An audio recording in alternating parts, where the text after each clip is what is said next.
Good morning. Good morning, everyone, and it's good to see you all here. So Bob sent a text earlier today saying that he would be performing at a memorial service in Lenox, Missouri. So he won't be here today. We wish him safe travels. It's a very small town south of Rolla, about 2 hours from here.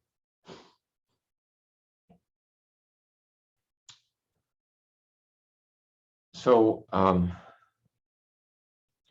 think for the next few sessions or so, I'd like to talk a little bit about precepts. It's a very central part of Soto Zen practice and something we haven't really addressed in a while. So Buddhist practice is said to rest on the three legs of a stool, supported by these three supports. One being prajna, or wisdom, another being samadhi, or meditation, focus, awareness, and the third being sila, or morality. And sila is reflected in these precepts. Now, in early Buddhism, when it was predominantly a monastic tradition, there were the many monastic precepts. And a precept is a rule of behavior. It comes from pre and septari, which is like that which is taken before. It's sort of a given. It's what it's a rule of behavior. And the monks in early Buddhism had many precepts. They had 227, I think. And they would have to memorize them and recite them. I think people were much better at memorizing things at that time because they had to be. Nuns, by the way, had 311 precepts, so it was harder to be a nun than it was to be a monk. Quite a few more rules involved. And they are categorized in the Vinaya.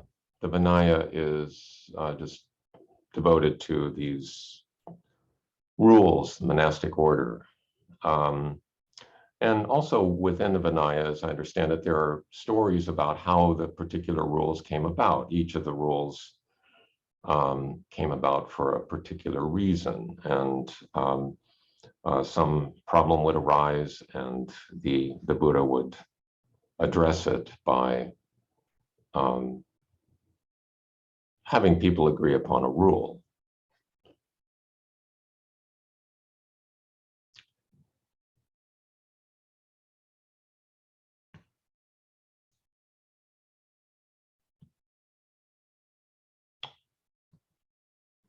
So rules are interesting. I think but when I see signs, I always like to imagine the story behind the sign. What happened that motivated a person to put up a sign? And this is a sign that I saw in a waiting room one time that caught my attention. You can imagine a story behind this sign. It must have been more than an isolated problem. And this sign is a little more subtle. You can see there the sprinkler system, the fire sprinkler system, and a warning to avoid hanging your coat on the sprinkler. So there's, I'm sure, a story behind that as well. So we all have these rules. And in China, in Dogen's time, there were these traditional rules that the monks followed, the many, many traditional rules, but they also had a set of what are called bodhisattva precepts, which are actually 10 additional major rules and 48 minor rules. So they had many, many rules. Dogen, being a simplifier, condensed all of this down to 16 precepts. And we'll just briefly go through what those are, and then focus on the last 10.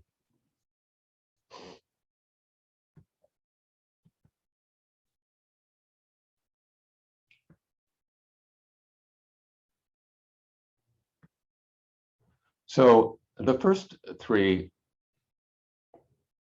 precepts are familiar. They're the 3 refuges. I take refuge in the Buddha, I take refuge in the Dharma, I take refuge in the Sangha. Interpreted in various ways, and we've discussed these before, and we'll come back to them, I'm sure, but we'll move ahead at this time.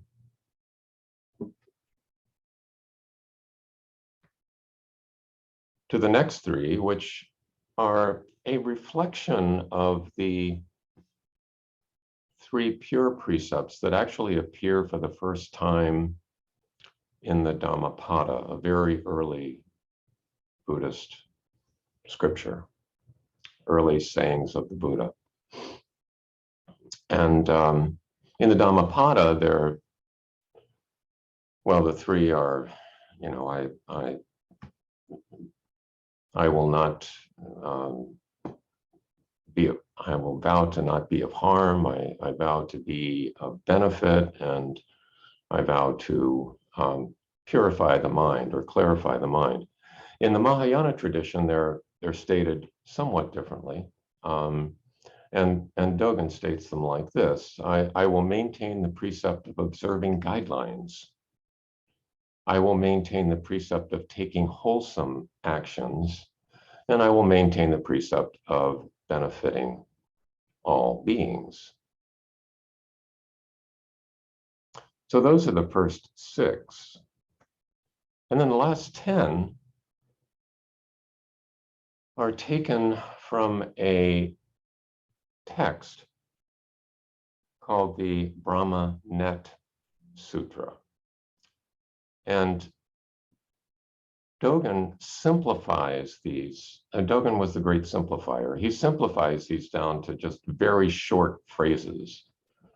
And these 10 precepts: not to kill, not to steal, not to misuse sex, not to make false statements, not to sell or buy alcohol, not to discuss the faults of other monks or other people, not to praise yourself and insult others, not to withhold dharma or treasure, not to be greedy, not to be angry or harbor anger, not to slander the 3 treasures.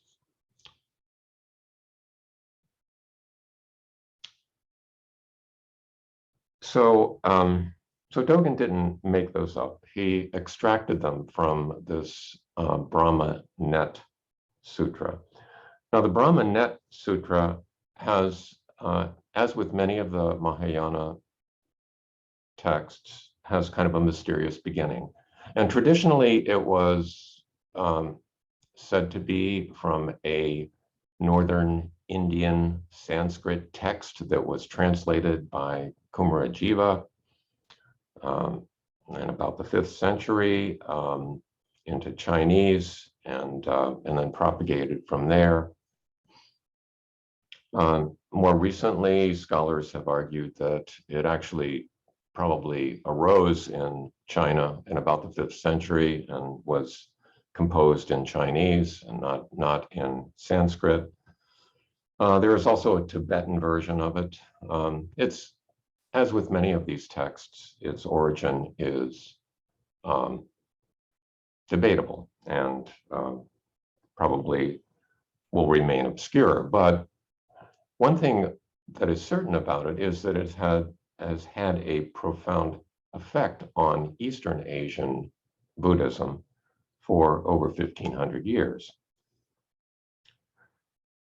Now, it's called the Rahmanet Sutra because it starts off, at least the second part of it, which we'll be talking about, which has the precepts, starts off with the image of that is familiar to many of you, Indra's net.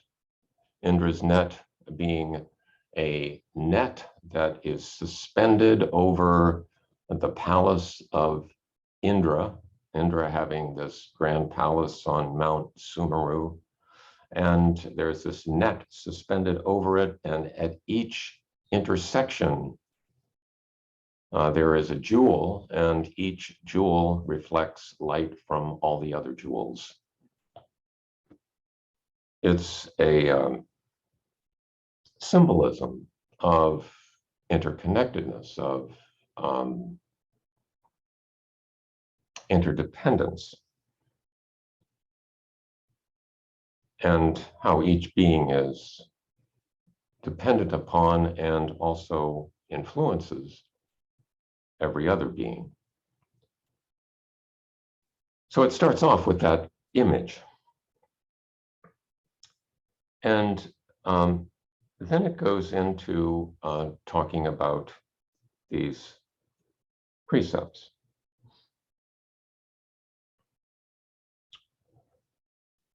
It actually goes into the precepts in some detail, and it expresses them in both a positive and a negative manner.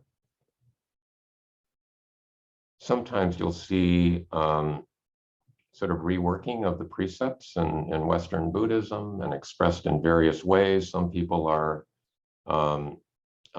have a bit of an aversion to these rules that say don't do this, don't do that, don't do this, don't do that, but would rather say something positive like be more this, be more that. Reflect these values in your actions. So expressed it positively rather than negatively.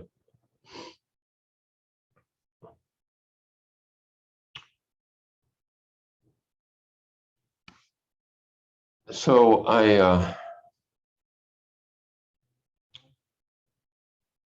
it's interesting to think about the role of these precepts in Buddha's practice.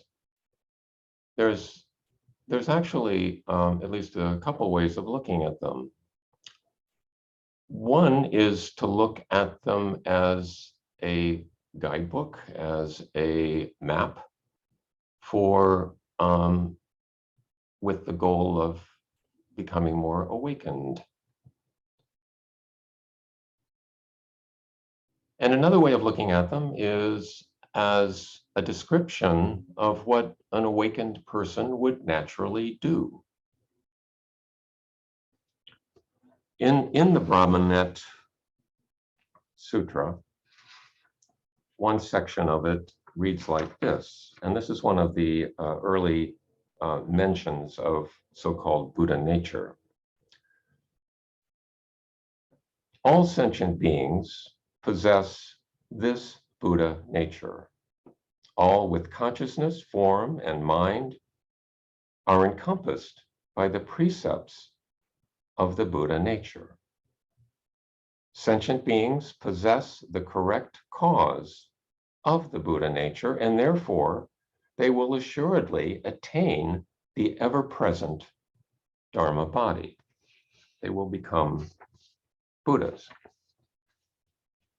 Later on, it says, now listen attentively as I recite the Bodhisattva precepts, the source of all precepts in the Buddha Dharma.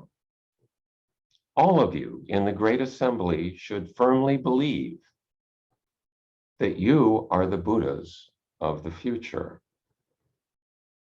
while I am a Buddha already accomplished. If you should have such faith at all times, the Buddha says, then this precept is fulfilled. In other words, if you actually take the view that everyone is a potential Buddha, you don't even need to remember the precepts because you will act according to them. They will be just the natural thing to do. So one way of looking at it is that this is, if one sees things correctly, if one has right view, as they say, then the precepts become somewhat redundant. On the other hand, if someone has obscured view for various reasons at various times, as I think we probably all do, the precepts are handy as a reminder of what an awakened person would do.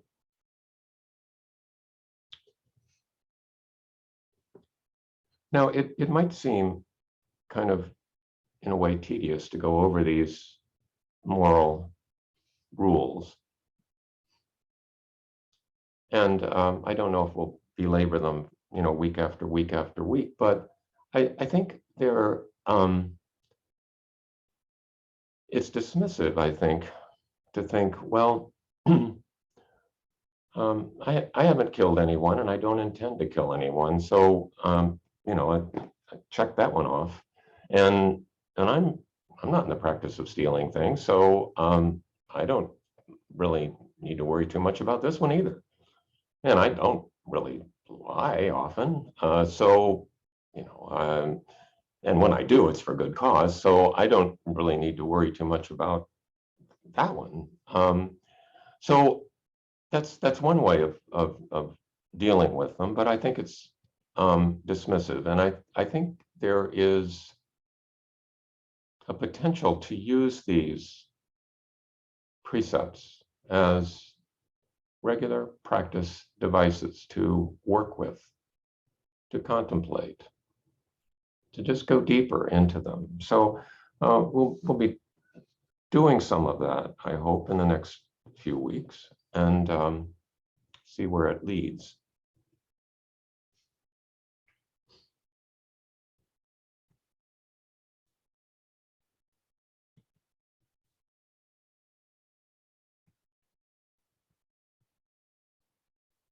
Just briefly, an image of Indra's net.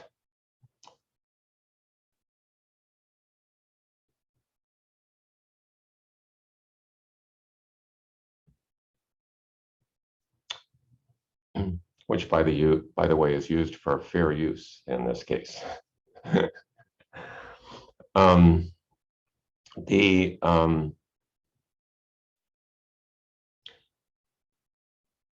So it may be interesting in the breakout rooms to think about, how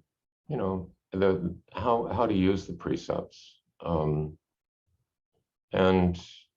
what are they really? Is it that awakening leads to the precepts, or is it that the precepts lead to awakening, or is it some of both? Or what's the point of keeping these in mind? So I think we'll stop there and go into breakout rooms.